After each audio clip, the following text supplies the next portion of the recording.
నానాటికి అభివృద్ధి చెందుతున్న వ్యవసాయ అనుబంధ రంగం జీవాల పెంపకం. ఈ మధ్యకాలంలో మాంసానికి పెరుగుతున్న డిమాండ్తో పరిశ్రమ విస్తరిస్తోంది. పెంపకదారులు వారి వారి అనుకూలతలను బట్టి జీవాలను పూర్తి సమయం ఫారాల్లోనే పెట్టి పోషించడం లేదా కొంతసేపు బయట తిప్పి మేపే పద్ధతుల ద్వారా పెంపకాన్ని చేపడుతున్నారు. అయితే బయట తిప్పి మేపే సమయంలో జీవాలు కొన్ని రకాల ఆటుపోట్లకు గురవుతూ ఉంటాయి.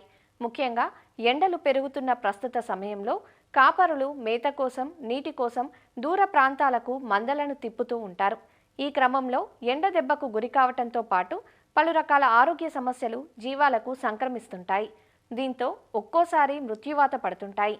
ఇలాంటి సమయంలో కొన్ని జాగ్రత్తలు పాటించడం ద్వారా వేసవి సమస్యల నుంచి జీవాలను కాపాడుకునే అవకాశం ఉంటుందంటూ వివరాలు తెలియజేస్తున్నారు నెల్లూరు జిల్లా సాంద్ర గొర్రెల అభివృద్ధి పథకం సహాయ సంచాలకులు డాక్టర్ మాధవీలత. ఈ ఎండాకాలంలో జీవాలలో తీసుకోవాల్సిన జాగ్రత్తలను మనం యాజమాన్య పద్ధతులు తెలుసుకుందాం. సాధారణంగా ఈ ఎండాకాలంలో మేతకు వదిలేటప్పుడు ఉదయం పూట మరియు సాయంత్రం పూట మాత్రమే వదలాలి. ఉదయం 6 గంటల నుంచి మనం మేతకు వదలొచ్చు. 11 గంటలకి తిరిగి జీవాలని షెడ్లలోకి తీసుకురావాల్సి ఉంటుంది. మధ్యాహ్నం ఎండ వేడి నుంచి కాపాడుకోవడానికి షెడ్లలోనే ఉంచాలి. తరువాత సాయంత్రం చల్లబడిన తర్వాత 4 గంటల సమయంలో మళ్ళీ మనం మేతకు వదలవచ్చు. మేతకు వదిలినప్పుడు సాధ్యమైనంత వరకు చెట్ల నీడలో మేపిన అవి వడదెబ్బకు గురి కాకుండా కాపాడుకోవచ్చు. ఒకవేళ మనం వదిలితే వడదెబ్బ తగిలి అవి ఉత్పాదక శక్తి తగ్గిపోతుంది, నీరసించిపోతాయి, డిహైడ్రేషన్కి గురవుతాయి. ఎప్పుడైనా జీవాలు ఎండ తీవ్రతకు గురై వడదెబ్బ తగిలినప్పుడు నీరసించిపోవడం, వాటి శరీర ఉష్ణోగ్రత 106 నుంచి 108 వరకు చేరడం, అవి నీరసించిపోవడం, ఆహారం పట్ల అనాసక్తిగా ఉండడం, ఒక చోట నుంచి కదలకుండా ఉండడం, పడుకొని ఉండడం, ఈ లక్షణాలన్నీ వడదెబ్బ వల్ల మనం గమనించవచ్చు. ఒక్కొక్కసారి చొంగ కూడా కారుతూ ఉంటాయి.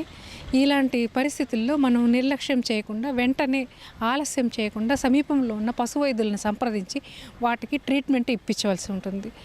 ఈ ఎండ వేడి నుంచి తప్పించుకోవాలంటే ఈ జీవాలను షెడ్లలో ఉంచాలి.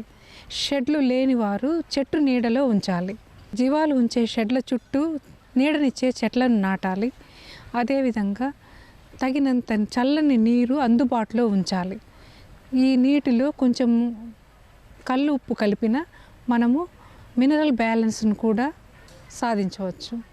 ఈ ఎండాకాలం జీవాలకి దాణానిచ్చిన డిహైడ్రేషన్ నుంచి నీరసించిపోకుండా శక్తి సమకూర్చినట్లు అవుతుంది. ఈ ఎండాకాలం జీవాలకి తగినంత పచ్చి మేత అందుబాటులో ఉండాలి. జీవాలు ఉంచే షెడ్లని పైకప్పుని గడ్డితో కప్పిన దాని లోపల ఉష్ణోగ్రతలు తగ్గి సౌకర్యవంతంగా ఉంటాయి జీవాలకి. అదేవిధంగా జీవాల ఉంచే షెడ్ల పైకప్పును తెల్ల రంగు కానీ మట్టితో కానీ పూత వేసిన టెంపరేచర్స్ కంట్రోల్లో ఉంటాయి. ఈ ఎండల వేడి నుంచి తప్పించుకోవడానికి జీవాలను కూడా ఉంచే షెడ్లని గోనె పట్టలతో చుట్టూ కవర్ చేసి ఆ గోనె పట్టలని గంటకి ఒకసారి నీటితో తడపాలి. ఆ విధంగా చేసిన శరీర ఉష్ణోగ్రతలు కంట్రోల్లో ఉండి ఆ షెడ్డు ఉష్ణోగ్రత పెరగకుండా చల్లని వాతావరణం ఏర్పడుతుంది. ఈ జీవాలను ఎండాకాలం మేపేటప్పుడు పచ్చి మేతలు ఎక్కువగా ఇస్తాం. పచ్చి మేతలు అంటే మనం సాధారణంగా సూపర్ నేపియర్, రెడ్ నేపియర్ ఈ వెరైటీలు ఇవ్వచ్చు. సుబాబుల్ చెట్ల ఆకులు కూడా మనము పచ్చి అలానే ఇవ్వకుండా వాడబెట్టి ఇవ్వాల్సి ఉంటుంది. ఎందుకంటే పచ్చి సుబాబుల ఆకులు ఇచ్చినప్పుడు వాటిల్లో టాక్సిన్స్ ఉంటాయి. వాటి నుంచి కాపాడుకోవడానికి మనం ఎండలో కొంచెం వాడబెట్టి ఇచ్చిన టాక్సిన్స్ బారి నుంచి జీవాలను ఈ జీవాలు ఉండే షెడ్లలో మనం ఖనిజ లవణ మిశ్రమంల బ్లాక్స్ కానీ శుద్ధలు కానీ ఉంచాలి.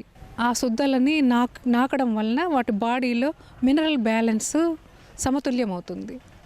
ఆ విధంగా డిహైడ్రేషన్ నుంచి వడదెబ్బ నుంచి కాపాడుకోవచ్చు.